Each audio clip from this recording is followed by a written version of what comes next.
This is Sarah Connelly's video blog series, helping you accelerate your collective and personal transformation with systemic intelligence.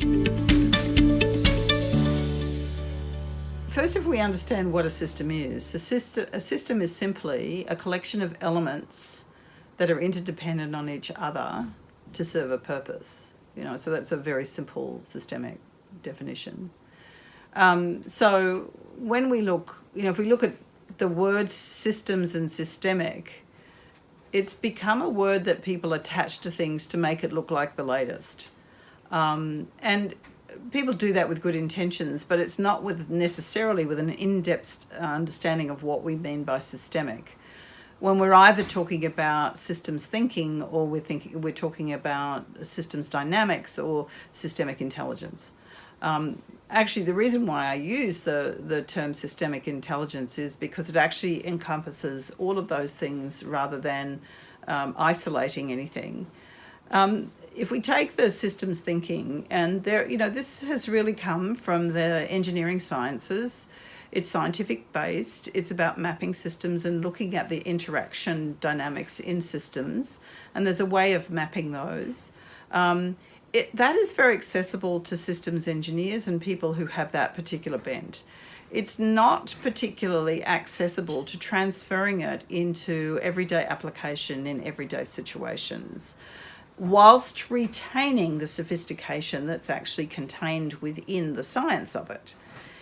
If we look at systems dynamics, which is really an exploration of what occurs in systems, the relationship between elements in systems, and in fact it has its origins in the family systems therapy field, because it's looking at human systems and humans' interactions with systems. When we're working with that, we're actually looking at an applied experience. So if you can think of systems thinking and systems mapping in terms of using the scientific is the very mind-based.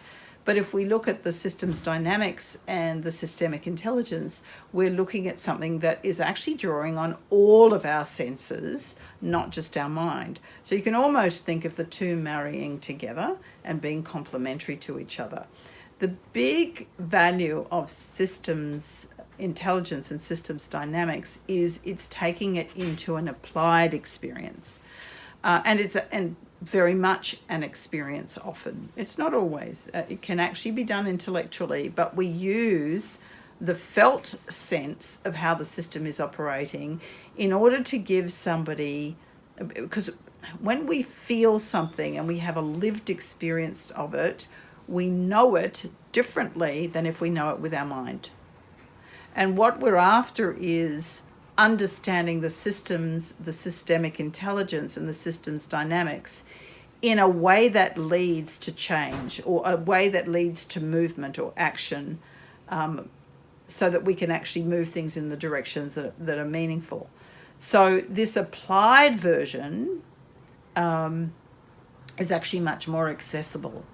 So just to be clear, yes, talking about systems, and that's a composition of elements that make up a system, but particularly looking through the human interaction with systems and systems dynamics, so that we can actually influence the system through the intelligence that we gain actually through our sense perception that will give us access to the information that actually otherwise we can't detect. And that's the thing, if we go just with the mind, we can't detect the invisible aspects.